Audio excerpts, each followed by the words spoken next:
하나님 말씀은 요한 1서 1장 5절부터 10절 말씀까지입니다. 우리가 그에게서 듣고 너희에게 전하는 소식은 이것이니 곧 하나님은 빛이시라. 그에게는 어두움이 조금도 없으시다는 것이니라. 만일 우리가 하나님과 사귐이 있다 하고 어둠에 행하면 거짓말을 하고 진리를 행하지 아니함이거니와 그가 빛 가운데 계신 것 같이 우리도 빛 가운데 행하면 우리가 서로 사귐이 있고 그 아들 예수의 피가 우리를 모든 죄에서 깨끗하게 하실 것이요. 만일 우리가 죄가 없다고 말하면 스스로 속이고 또 진리가 우리 속에 있지 아니할 것이요. 만일 우리가 우리 죄를 자백하면 그는 미쁘시고 의로우사 우리 죄를 사하시며 우리를 모든 불의에서 깨끗하게 하실 것이요. 만일 우리가 범죄하지 아니하였다 하면 하나님은 거짓말하는 이로 만드는 것이니 또한 그의 말씀이 우리 속에 있지 아니하니라. 아멘. 코로나19 시대를 살아가면서 우리 모두에게 경험되는 것 하나 있는데 웬만해서는 감사와 기쁨을 찾기가 어렵다라고 하는 것이지요. 그러나 저는 오늘 짧은 시간을 통해서 저와 여러분의 환경이 어떠하든 또 저와 여러분의 주어진 어떤 문제가 있든 그런 외부적인 그런 기쁨과 감사가 아니라 저와 여러분 내면에서 예수 믿는 사람으로부터 오는 이 기쁨과 감사에 대한 말씀을 나누게 될 터인데 이 말씀을 듣고 돌아갈 때에는 여러분에게 넘치는 기쁨과 감사가 함께 있기를 주님의 이름으로 축복합니다. 예수님은 승천하시기 전에 제자들에게 아주 중요한 약속 하나를 하셨죠. 요한복음 14장 18절 말씀에 너희를 고아처럼 버려두지 아니하고 너희에게로 다시 오겠다 그런 말씀을 하셨어요. 이제 예수님이 십자가에 죽으시고 부활하시고 승천하시면 제자들과 이제 함께 계시지 않지만 성령의 역사로 제자들 가운데에 오시겠다. 그리고 너희들을 인도하겠다. 그리고 너희들을 혼자 내가 비록 너희 곁에 없지만 너희 안에 와서 너희를 인도할 때는 너희가 이제 고아처럼 살지 않아도 된다. 그런 말씀을 약속을 해 주셨습니다. 근데 이 약속이 오순절 마가의 다락방에서 성령이 임하심으로 말미암아 이 사실이 이루어졌어요. 제자들뿐만이 아니라 여러분이 예수님을 나의 구주로 믿는 그 순간에 여러분 안에 하나님이신 예수님이신 하나님의 영 성령님이 여러분 안에 와 계십니다. 다시 한번 여러분 안에 하나님의 영이신 성령님이 와 계십니다. 그런데 우리가 예수를 믿을 때에 막연하게 하나님을 아버지로 이렇게 믿는 것이 아니라 우리 안에 와 계신 그러한 예수님, 우리 안에 와 계신 성령님이 우리와 함께 계시고 우리와 친밀한 교제를 나누시기를 원하시고 그분의 인도를 받아가며 살기를 원하시는 게 하나님 아버지 뜻이에요. 20세기에 들어오면서 전 세계적으로 부흥하는 종교가 둘 있는데 하나는 기독교와 하나는 이슬람교예요. 이 둘 관계는 참으로 미묘해요.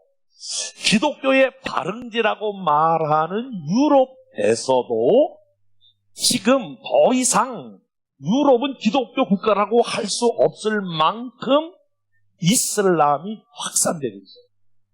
그래서 심지어는 지금 영국을 향하여 바로 이슬람 국가라 이렇게 말할 정도로 이슬람 그 교도들이 늘어나고 있어요. 왜 그렇게 됐을까요? 왜 이런 문제가 발생하나요? 기독교가 생명을 잃어버리면 이와 같이 되는 거죠. 그런데 여러분 또 상반되게 이슬람 국가 안에서도 지금 기독교가 놀랍게 부흥하고 있어요. 믿어지지 않을 정도로 많은 선교 보고가 계속되고 있는데, 여러분, 왜 이슬람의 그런 국가 안에서도 이와 같은 기독교가 번성하고 있는가? 그 이유는 간단해요. 생명력 있는 선교사가 들어가고 생명력 있는 그리스도인이 들어가서 그곳에서 복음을 전하고 있기 때문에 그래요. 저와 여러분들이 그저 예수 믿는 사람, 교회에 다니는 사람, 혹은 교리적으로 지식적으로 예수를 믿는 사람이 되면, 내가 교회를 몇 년 다녔다라고 하는 것만 저와 여러분들이 자랑한다면, 내 직분이 뭐다라고 하는 것만 자랑하면 하나님 나라에 아무런 도움이 되지 않아요. 살아계신 주님, 내 안에서 역사하시는 이 주님과 내가 얼마만큼 친밀하게 인격적으로 교제하느냐에 따라서 저와 여러분을 통하여 하나님이 얼마든지 부족해도 엄청난 일들을 행하실 수 있습니다. 사도 요한은 이 말을 하려고 요한 1서를 썼습니다. 읽지 않았습니다만 요한 1서 1장 1절부터 4절에 보면 예수님을 가리켜서 생명의 말씀이라 이렇게 표현했어요. 지금도 예수님은 말씀을 통하여 얼마든지 저와 여러분들이 말씀 안에서 사귐과 교제가 가능해요. 저는 어떻게 하면 금년 한 해 예수님과 동행하는 삶, 이런 것을 가지고 우리가 주제로 계속 기도하고 있는데, 금년 한 해 만약에 여러분들이 정말 예수님과 친밀하게 교제하고 사귐을 가질 수 있다면, 저와 여러분의 형편과 상황이 아무리 어렵다고 해도 금년에 예수님과 함께하는 사람이 누리는 은혜와 축복을 반드시 저와 여러분들이 누리게 될 줄로 믿습니다. 아이, 하나님이 나와 함께 계시는데, 그리고 내 삶을 통하여 하나님께서 지금 내 삶을 인도하는데, 이게 실제적인 사건이라면 엄청난 역사가 일어날 수밖에 없는 것이에요. 그러면 어떻게 하면 이 주님과 함께 동행하는 삶을 살아갈 수 있을까요? 다시 질문을 던지고 여러분에게 말씀을 나눠가겠습니다. 여러분, 금년 한 해 이 예수님과 함께 동행하는 삶을 살기를 원하시면 아멘. 예수님과 더 깊은 교제로 나가시기를 소원하시면 아멘. 그럼 도대체 어떻게 해야 우리가 이 내 안에 계신 주님과 하나님과 동행하면서 삶을 살아갈 수 있을까요? 첫 번째로, 저와 여러분의 삶이 숨김없는 삶을 살아야 합니다. 따라서 봅시다. 숨김없는 삶을 살자. 예수님은 빛 가운데 사는 것을 통해서 예수님과 함께 사귐을 가질 수 있다, 이렇게 말씀하고 있습니다. 7절 말씀에 보면 다 같이 7절 말씀을 보도록 하겠습니다. 그가 빛 가운데 계신 것 같이 우리도 빛 가운데 행하면 우리가 서로 사귐이 있고, 다시 한번 거기까지 시작.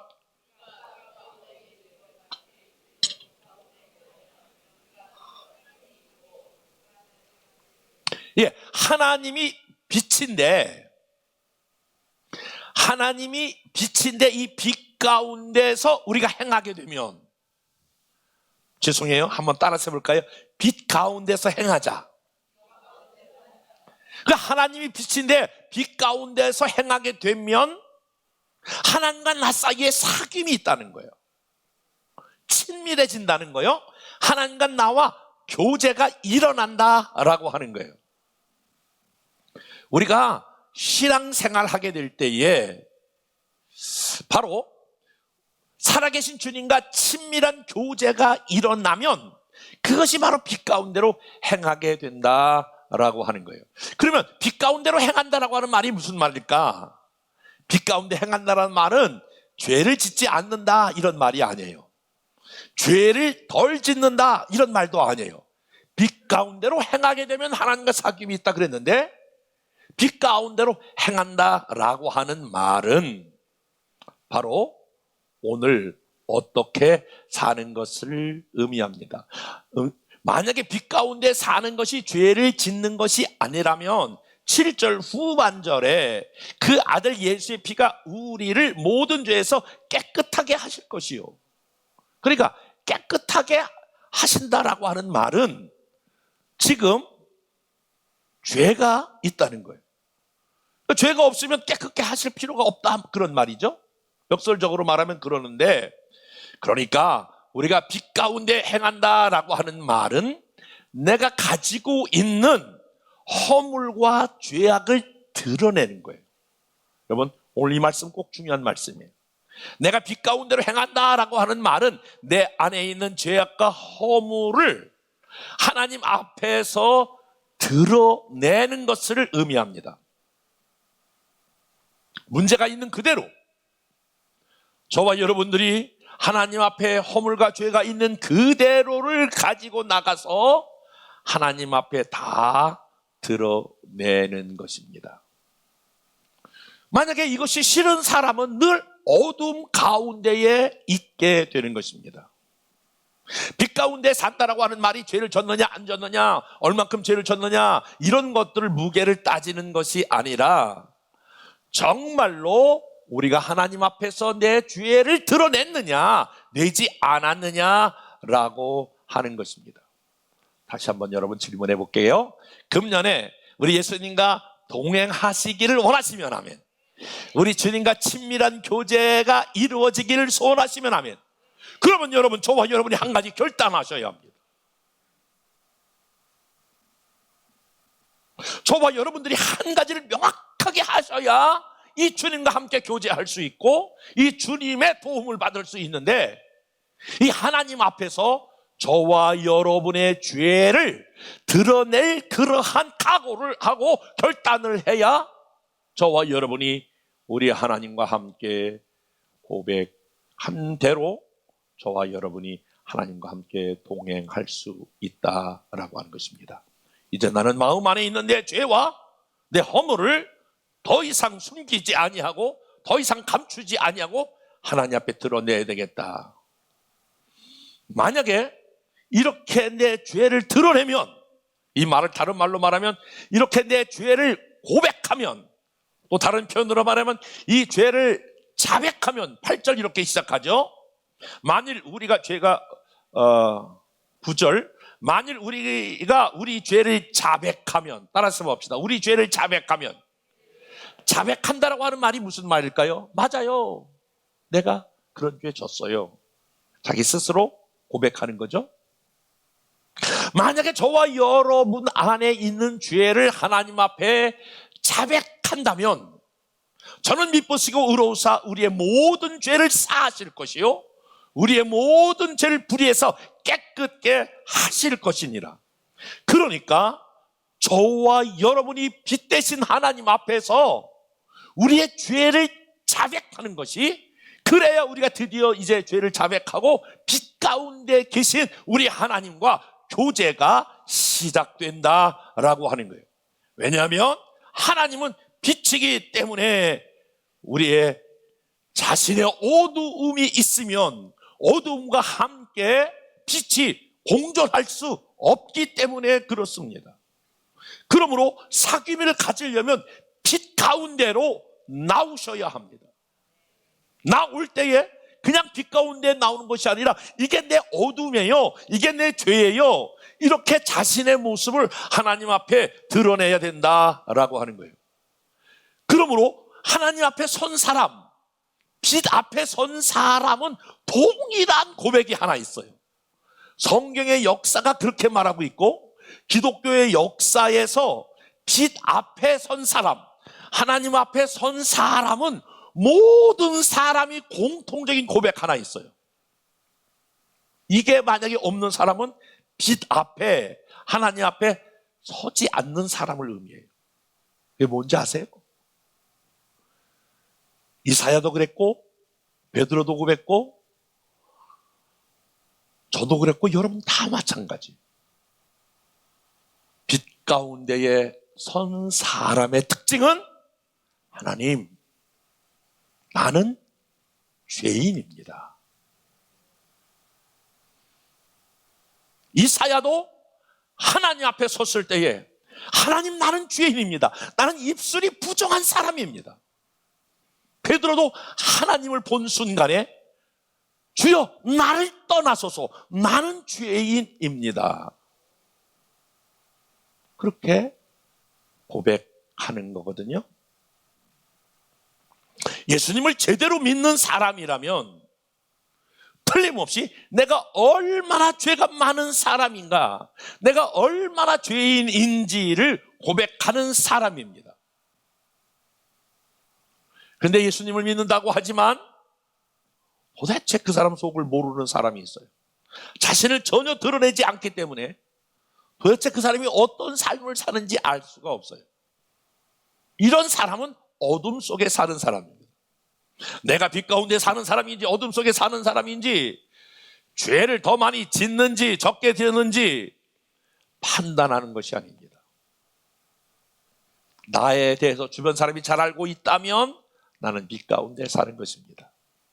주변 사람이 나에 대해서 아는 것이 하나도 없다면 지금 나는 어둠 가운데에 있는 것입니다.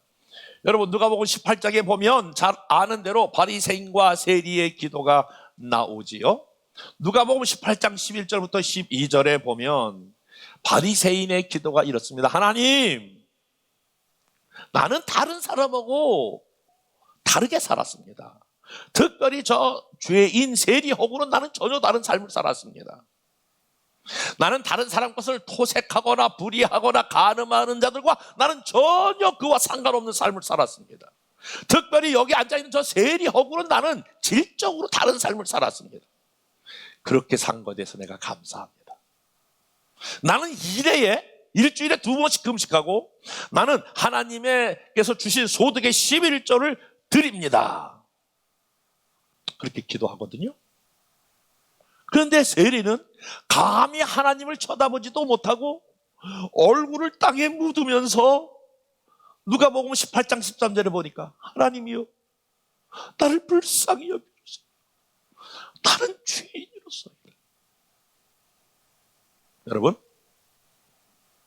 세상적인 기준으로 보면 바리새인과 세리 중에 누가 더 의롭게 살았습니까? 제가 질문을 던지는 거예요. 여러분, 바리새인이 더 의롭게 살았습니까? 세리가 의롭게 살았습니까? 예, 바리새인이 의롭게 살았어요. 그런데 예수님의 보는 시각은 정반대였어요. 세리가 바리새인보다 의롭다, 이런 평가를 누가복음 18장은 하게 되는 것이요. 무엇이? 왜? 하나님은 세리가 바리새인보다 더 의롭다고 칭하셨느냐? 여러분, 그 기준이 어디에 있습니까? 사실 그 당시 세리는 모든 사람들로부터 천대를 받았고 거지도 세리가 주는 돈을 안 받을 정도로 세리는 모든 사람들에게 손가락질 받는 죄인입니다. 그런데 어째서 하나님께서, 우리 주님께서 세리가 더 의롭다고 평가했느냐? 여러분, 그 기준이 무엇입니까? 누가복음 18장 11절에 보니까 바리새인의 기도 속에는 자신이 잘못했다라고 하는 고백이 하나도 없습니다. 다시 말하면 바리새인들은 자기의 어두움의 생활을 마음에 숨기고 있었다라고 합니다. 그리고 보여지는 부분들만 지금 하나님 앞에 열심히 잘했다라고 하는 것들만 드러나고 있기 때문에 그렇습니다. 그런데 세리의 삶을 보면 잘했다고 하는 얘기가 하나도 없지요. 그냥 자신이 죄인이고 감히 하나님을 쳐다볼 수 없는 사람이라고 고백하지요. 결국 그는 빛으로 드러났고 바리새인은 어둠 속에 숨고 만 것입니다. 어떤 사람들이 말할 때, 저 사람은 참 믿음이 좋아. 하나님 앞에서 우리가 다른 사람들이 그렇게 이야기할 때가 있죠. 근데 정말 하나님 앞에 자기 자신을 잘 드러내고 난 사람은 그런 평가를 받을 수 있을지 모르지만 속에 다 감추어 두고 보여지는 부분만 그렇게 살지 않는 사람도 있습니다. 그런데 그 사실은 하나님만 아십니다. 그런데 여러분, 그것이 언젠가는 다 드러나게 하신다. 하나님이 이것이 우리에게 말씀하시고 있는 거예요. 여러분, 우리는 사회에서 가끔 종종 텔레비전이나 이런 언론에서 어느 한 사람의 죄가 이렇게 드러날 때가 있어요. 이야, 저 사람 저런 죄가 있네. 이렇게 우리가 말할 때가 있죠. 그러니까 저와 여러분도 하나님이 만약에 저와 여러분의 죄를 다 드러나게 하실 때까지 여러분 가시면 안 되는 거예요. 저도 그렇고 여러분도 마찬가지.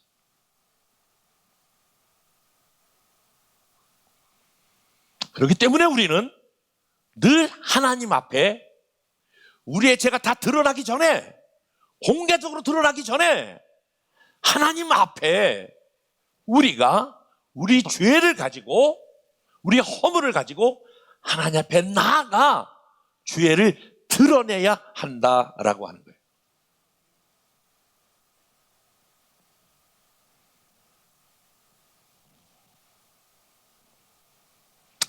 이 죄를 드러낸 사람들에게 특징이 하나 있는데, 이 사람은 절대로 다른 사람의 죄에 대해서 이야기할 수 없습니다.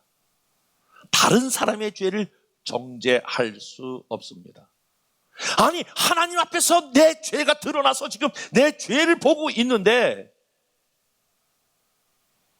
썩고 냄새나고 부패한 제 모습을 보고 있는데 어떻게 다른 사람의 죄를 이야기할 수 있냐는 거예요.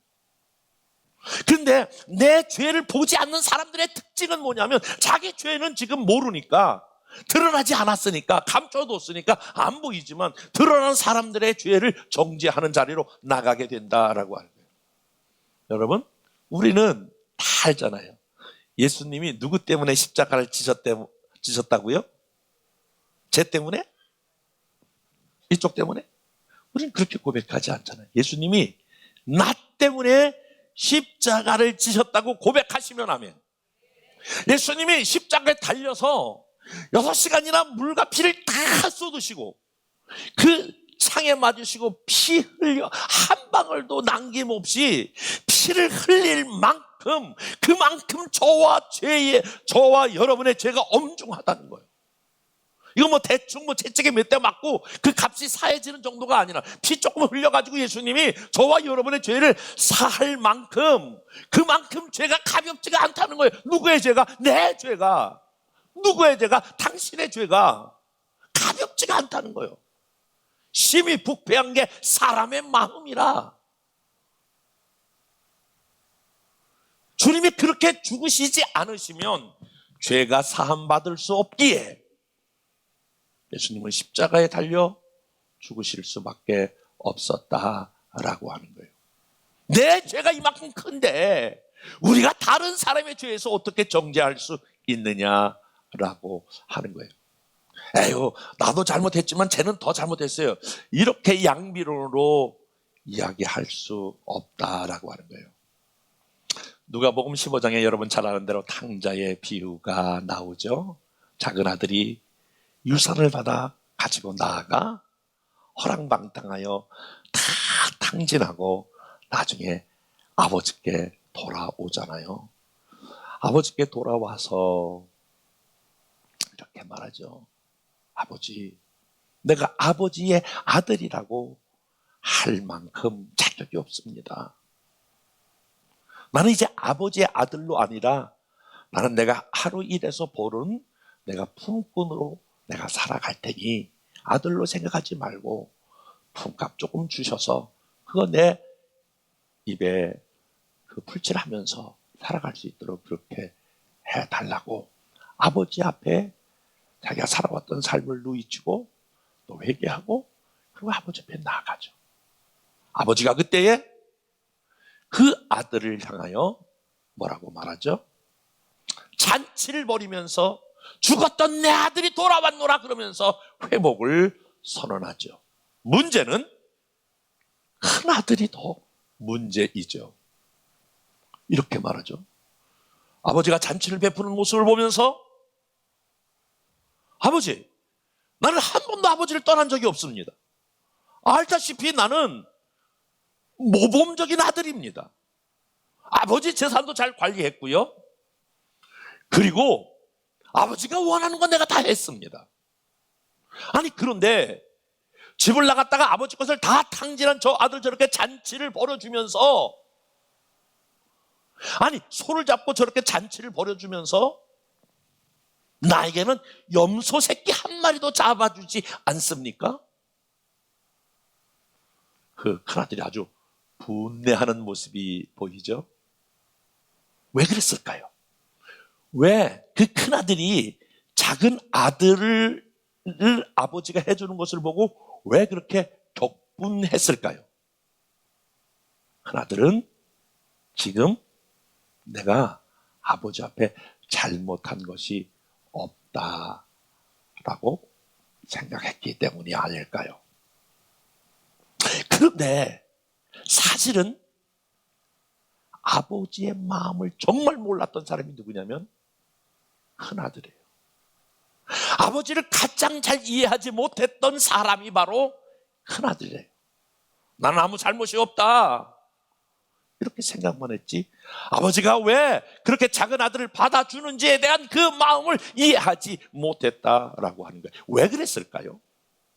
이 큰아들은 아버지의 깊은 마음, 아버지와 깊이 교제하지 못했기 때문에 그렇습니다.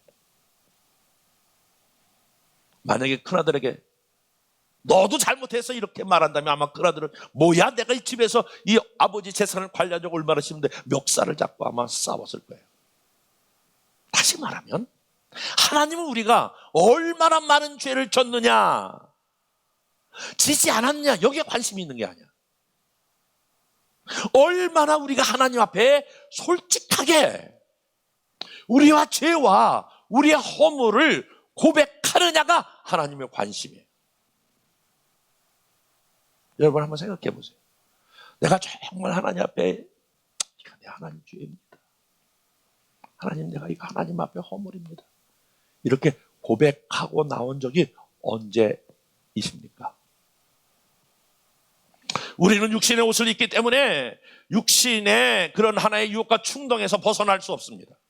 예수 그리스도 앞에서 거듭났어도 우리는 계속해서 육신의 요구를 따라 살 때가 있습니다. 그런데 하나님은 다른 것을 요구하지 아니하고 우리 죄를 그때마다 하나님 앞에 고백하라고 말씀하십니다. 빛 가운데 우리가 살아간다는 것은 이처럼 우리 죄를 고백하는 것을 말합니다. 사실 지난주도 제가 말씀드렸습니다만 우리나라는 유교 문화의 영향을 받아서 체면 문화이지 않습니까? 속은 다 썩어 문드러져도 그래도 겉으로는 그럴싸하게 보이는 거. 옛날에 먹을 게 없어도요, 양반들이 먹을 게 없어도 이렇게 자꾸 불을 떼죠. 저 집에 먹을 게 있구나. 그래서 아무것도 먹을 게 물을 끓이면서도 이렇게 떼면서 뭐 먹을 거 있는 것처럼 보이는 그런 문화를 가지고 있습니다. 어릴 때에 우리 노래 이런 노래 불렀는데 꼭꼭 숨어라 머리카락 보일라 뭔가 자꾸 이게 숨기고 억누르고 이렇게 살았던 삶이 우리의 삶입니다. 예수 믿으면서도 그런 것들이 자기 삶을 이렇게 하나님 앞에서 공개하는 일들이 참 어려울 때가 있습니다. 그런데 여러분 하나님과 우리가 친밀해지기를 원하면 우리의 삶을 하나님 앞에 공개하셔야 합니다. 저와 여러분들이 오늘 이 산무 예배 나오실 때에 다 거울을 한 번쯤 보시고 오셨죠? 아마 거울을 안 보신 분은 없을 거예요. 제가 지난 금요일 날 이제 시채널에서 중보기도회를 인도하기 위해서 이제 녹음을 이렇게 하거든요. 그래서 이제 방송실에 가면 첫 번째 하는 일이 이제 그 분장을 하는 겁니다. 이렇게 앉아 있으면 분장사가 와가지고 막 이렇게 이제 분장을 이제 해주는 것을 보죠. 저는 이렇게 화장품이 여러 가지가 있는지 몰랐어요. 이렇게 그 솔도 한 30가지가 되는 것 같아요. 막 색깔별로. 근데 뭐 엄청나게 해요. 뭐 눈썹도 그려주고, 나중에 이렇게 입술도 뭘 발라주고, 그러면, 모습이 훨씬 더 젊어 보이거나 멋있어 보일 정도로 이렇게 분장을 해요. 나중에요, 그 클렌징 그런 게 없으니까 그냥 이게 티슈로 닦는데 한 10번을 닦아내야 돼요. 얼마나 많이 막 그런 것들이 막 묻어 나오는지 몰라요.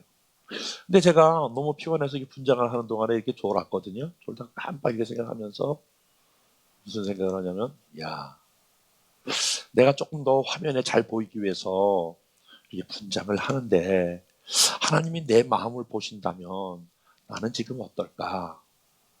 나는 내 마음에 이런 부족하고 추하고 이런 것들이 더러워지지 않을까, 보여지지 않기 위해서 나는 내 마음을 분장하고 있지는 않는가. 그런 생각을 하면서 분장을 나중에 지울 때에 많은 은혜를 받은 적이 있어요. 사랑하는 여러분, 사람들은 몰라도, 사람은 외모를 보아도 여호와 하나님은 저와 여러분의 삶의 중심을 보시고 계셔요. 언제까지 숨기실 거예요? 언제까지 마음에 두고 살 거예요? 우리가 계속해서 그 마음에 계속 그런 것들을 두고 산다면 하나님이 강제로라도 그것을 들춰낼 때가 있어요. 하나님이 한번 들춰내기로 시작한다면 저도 그렇고 여러분들도 그렇고 아무도 자유로울 사람이 없어요. 하나님이 들춰내기 전에 저와 여러분이 죄와 허물을 가지고 하나님 앞에 나아갈 수 있기를 주님의 이름으로 축복합니다. 그리고 더 나가서 우리가 기억해야 할 것은 우리 주님과 동행하기 위해서는 우리가 이렇게 드러내면, 다른 말로 표현해볼게, 회개하면, 야, 내가 하나님 앞에 드러내면 얼마나 창피할까, 얼마나 부족할까, 뭐 그런 것이 아니라 저와 여러분이 죄를 드러내면 하나님이 주시는 거 놀라운 거 하나 있어요. 회개하면 하나님이 주시는 게 하나 있어요. 그게 뭐예요? 4절이에요. 이것을 쓰면 우리의 기쁨이 충만하게 하려 함이라. 저와 여러분이 죄를 드러내면 하나님께서 주시는 결론, 우리가 이 글을 쓰는 것은 우리가 서로의 기쁨이 차고 넘치게 하려는 것이다 라고 하는 거죠. 우리가 우리 죄를 자백하면 하나님께서 우리 죄를 씻어주세요. 믿으시면 아멘. 그러니까 저를 보세요. 하나님이 회개의 기쁨을 얻고자 원하시면 생명이 뭐냐면 죄를 자백하는 거예요. 어떤 사람은 이렇게 말해. 아유, 뭐 죄 지으면 뭐 또 시간 지나면 또 죄 지을 거려. 뭘 그 자백해요. 뭐 이럴 수 있어요. 여러분 어제 세수하셨는데 오늘 세수하셨죠? 내일 세수하실 거죠? 아마 제가 뭐 세수하세요? 뭘 화장을 지워요? 내일 또 아침에 일어나면 또 이렇게 막 이렇게 뭐 그리고 할렐루야 뭐 붙이고 막 이렇게 뭐 할 건데 그냥 사세요. 뭐래도 할 건데 뭘 해요? 샤워 뭘 또 해요? 내년에 하면 되죠. 저기 앞으로 계속 은혜가 해야 될 건데 그렇게 말하는 것과 뭐 죄를 또 지을 건데 뭘 자백해요? 이것과 똑같은 여러분 논리입니다. 어차피 더러워질 텐데 뭘 씻느냐? 어차피 죄 지을 건데 뭘 회개하느냐? 라고 하는 것과 동일하다 그런 말이에요. 우리가 빛 가운데로 나가면 자백하면 저는 미쁘시고 의로우사 우리 죄를 사하실 것이요 모든 불에서 우리를 깨끗게 하십니다. 그러니까 여러분의 영혼의 무게가 가벼워지는 거예요. 여러분 우리가 죄가 씻김 받으면 우리의 영혼이 여러분 맑아지는 거예요. 벌써 그 얼굴과 그 마음에 감사가 넘치는 거예요. 기쁨이 넘치는 거예요. 여러분 정직하게 얘기해 볼게요. 저와 여러분의 마음이 왜 무겁습니까? 왜 어둡습니까? 쌓여서 숨겨놓고 있기 때문에 그래요. 그때 하나님 앞에 나아가 여러분 아무리 더러운 얼굴에도 얼굴 여러분 클렌징 크림으로 딱 씻어내면 맑게 씻겨지는 것처럼 우리의 영혼도 마찬가지인 거예요. 우리의 죄를 자백하는 게 생명이에요. 한번 따라서 봅시다. 이 훈련이 돼야 돼요. 하나님, 제가 잘못했습니다. 하나님, 제가 죄인입니다. 하나님, 이것을 죄로 인정합니다. 이렇게 하나님 앞에 매일매일 순간순간 이렇게 죄를 우리가 자백하면서 살아야 되는데 자꾸 좋은 것만 보여지려고 자기가 잘한 것만 가지고 바리새인처럼 나가게 되면 그러면 뭐가 없다고요? 하나님과 진정한 사귐이 없는 거예요. 사람 앞에서는 그럴지 모르지만 하나님 앞에서는 우리가 정직하게 나가야 된다라고 하는 거예요.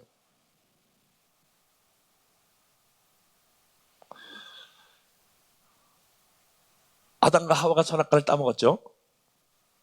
하나님이 아담을 향하여 아담아 내가 어디 있냐 이렇게 물었을 때에 하나님이 아담 어디에 숨어 있는지를 몰라가지고 아담이 어디 있지? 아담이 어디 있지? 그렇게 물으신 것이 아니고 나무 뒤에 숨었는데 나무 뒤에 가서 아담에게 아담아 내가 어디 있느냐 이렇게 지금 묻고 계시거든요. 하나님이 왜 그렇게 물었을까요? 하나님이 그렇게 질문한 의도가 뭘까요? 그것은 아담이 빨리 뛰쳐나와서 하나님 제가 선악과를 따먹었습니다. 따먹지 말라고 하는 선악과를 따먹었습니다. 이 죄의 고백을 하기를 원했는데 그리고 하나님 제가 잘못했습니다. 제 죄를 용서해 주세요. 라고 아담에게 회개할 기회를 줬는데 아담은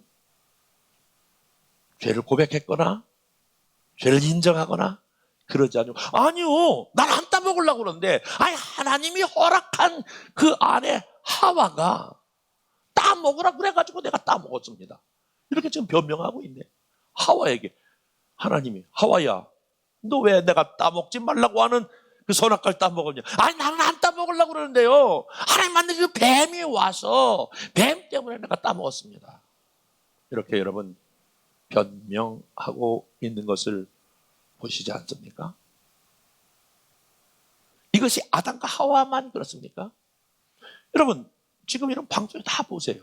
죄가 확실하게 드러났음에도 불구하고 모든 사람들이 다 마찬가지예요. 끝까지 버티고 있는 거예요. 이것이 그 사람들만의 문제입니까? 이것이 저의 문제가 아닙니까? 이것이 여러분의 문제가 아닙니까?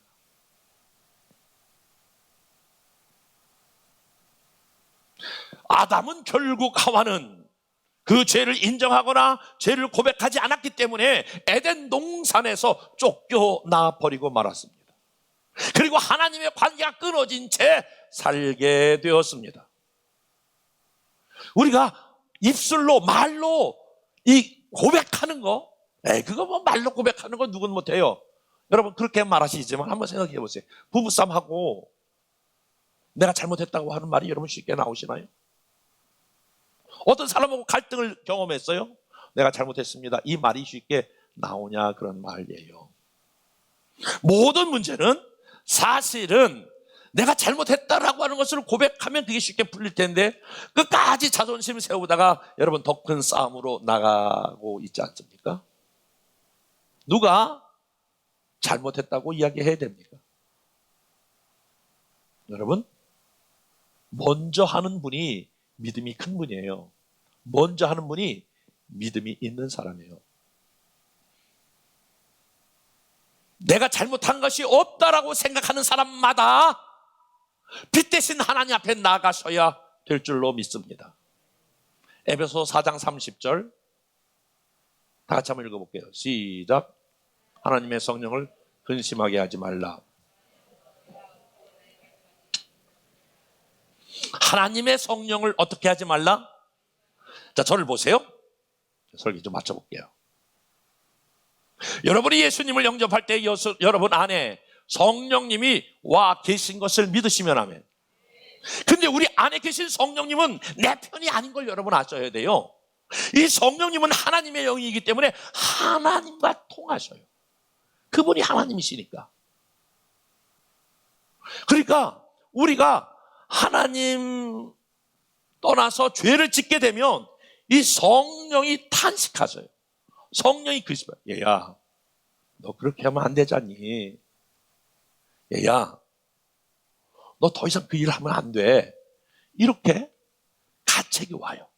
성령이 그렇게 우리에게 말씀을 주시는 거예요. 얘야, 너 지금 기도해야 될 때 아니니? 얘야, 너 이럴 때 용서해야 되는 거 아니니? 얘야, 너 11조 똑바로 해야 되는 거 아니니? 너 지금 계속 돈을 까먹고 있는데 그게 원인이 어딘 줄 아니? 이렇게 뭔가 우리에게 영적인 분명히 사인이 있는데도 에이, 그거 그냥 흘려보내. 여러분 안에 어떤 마음이 드는 건 절대로 그런 마음이 주시는 건 그것은 여러분 사람의 여러분의 생각이나 여러분의 뜻이 아니야. 성령님이 여러분 안에서 탄식하면서 말씀하는 거야. 신호등이 불명 빨간불이 들어왔는데 여러분 계속 무시하고 계속 가봐. 나중에 대형사고가 나는 거야. 성령님이 저와 여러분 안에서 탄식하면서 때로는 그렇게 하면 안 된다 라고 말씀하실 때 빨리 깨달을 수 있는 은혜가 있기를 축복해요. 에이, 뭐 나만 그런가요? 아이, 그러지 않고 사는 사람도 꽤 많대요. 이렇게 나가시면 안 된다라고 하는 거예요. 여러분, 사울과 다윗의 차이가 어디 있습니까? 하나님께서 사울에게 아멜렉을 칠 때에 너 아멜렉 족속과 이렇게 치러 들어가면 거기에 있는 사람이나 소떼나 양떼 하나도 건드리지 말고 다 죽이고 와라. 그런데 사울이 거기서 아각 왕을 체포해서 오고 소떼와 양떼를 가지고 옵니다. 막 이런 소리가 막 나고 막 이런 소리가 나니까 사울이 묻죠. 사무엘이 물어요. 이 소리가 무슨 소리냐? 이때 빨리 깨달았어야 되는 거거든요. 내가 하나님 명령을 어긴 것에 대해서 인정하고 하나님, 사무엘에게도 내가 잘못했어요. 내가 하나님이 그렇게 하지 말라고 하는 걸 내가 다 이렇게 전리품으로 가져왔어요. 이렇게 고백해야 사울이 사는 길인데 사울이 뭐라고 얘기했냐면 하나님께 제사 드리려고 지금 백성이 가지고 왔습니다. 이렇게 변명을 해요. 또 한 번, 두 번의 기회를 줬는데도 두 번 똑같이 하나님께 제사 드리려고 백성들이 가지고 왔나이다. 하나님께서 그것을 보시고 내가 더 이상 너 안 되겠다. 너는 왕 위에서 폐위되리라. 그래서 초대 왕 사울, 대단한 왕이었는데 하나님께서 은킴 받았습니다. 여러분 잘 아시는 대로 다윗은 어떤 사람이었습니까? 다윗은 사울보다 더 큰 죄를 졌어요. 자기가 가장 사랑했던 우리아라고 하는 충성된 그런 부하가 있는데 부하의 아내 밧세바를 간음했어요. 그리고 충성된 부하, 여러분 그 우리아를 전쟁터 한복판에 나가서 전사하게 만들었어요. 그리고 다 아무렇지도 않게 살아가고 있었어요. 어느 날 시골 교회의 조그만 개척교회 목사님처럼 나단이라고 하는 이름 없는 무명의 선지자가 왕궁에 와서 왕이요, 그러면서 그의 죄를 지적하겠어. 저놈 봐라, 저놈 당장 주동안에 닥치도록 해라. 한번 쳐이. 그렇게 할 수 있는 권한을 갖고 있었는 다윗인데도 다윗이 그 이야기를 듣고 무릎을 꿇어. 그리고 하나님 앞에서 자기 보는 부하들 앞에서 퍽퍽 울면서 회개해. 그리고 그것을 글로 남겨. 여러분, 말로 하는 것과 글로 남기는 건 전혀 다른 거예요. 시편 51편이 다윗이 우리 아내 밧세바를 범죄하고 눈물로 침상을 적시면서 쓴 글이 시편 51편이에요. 그렇게 인정하고 회개하는 다윗을 하나님은 다시 회복시키시고 그의 왕위를 굳건하게 하셨다라고 하는 거예요. 문제는 저와 여러분의 죄를, 허물을 하나님 앞에 정직하게 가서 고백하면, 아멘 해봐요. 자백하면 여러분을 두렵게 하려고 하는 것이 아니라 여러분의 영혼과 마음을 가볍게 하고 하나님의 주신 기쁨을 주시기 위해서요.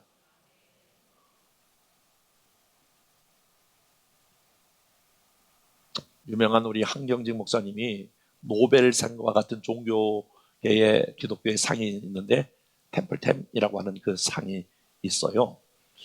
그 수상식에 나아가서 이런 얘기를 해요. 나는 이 상을 받을 자격이 없습니다. 나는 죄인입니다. 나는 일제시대 때에 신사참배를 한 사람입니다. 그런 나에게 하나님이 이런 상을 주시는 것이 얼마나 부끄럽고 얼마나 마음이 고통스러운지 모릅니다. 그럼에도 이 상을 허락한 것은 이같이 부족한 사람도 하나님이 쓰신다라고 하는 것을 보여주시려고 하심입니다. 빛 가운데 사는 사람은 늘 이런 고백이 있는 것입니다. 이런 사람은 하나님이 은혜를 주시고 복을 주셔도 절대로 그만하지 않습니다. 내가 어떤 사람인 줄 알게. 내가 용서받을 수 없는 죄인인데 용서함 받고 하루하루를 살아가는 것이기 때문에 자기가 어떤 사람인 것을 알기 때문에 다른 사람을 정죄하거나 판단하지 않습니다. 교만해하지도 않습니다. 주님이 다만 내 죄가 엄중하여 십자가에 죽었던 이 사실을 감격하며 나아가는 사람들입니다. 우리의 환경과 상황, 조금도 감사할 조건이 없는 사람들이지만 우리가 하나님 앞에 나아가 우리의 죄와 허물을 드러내 놓으면 우리의 죄와 허물을 용서하시고 하나님이 주시는 기쁨으로 무장되어 여러분 한 주간도 승리하시고 이 힘을 가지고 기쁨이 넘치고 감사가 넘치는 삶 될 수 있기를 주님의 이름으로 축복합니다. 지금은 우리 주 예수 그리스도의 은혜와 하나님 아버지의 사랑하심과 성령님 감화감동 인도 교통하신 역사가 빛 대신 하나님 앞에 서서 내 죄와 허물이 드러나고 고백하여 씻김받을 뿐만이 아니라 그 용서의 기쁨으로 충만하기를 원하는 하나님의 모든 자녀들 위해 이제부터 영원토록 항상 함께 하시기를 간절히 축원하옵나이다. 아멘.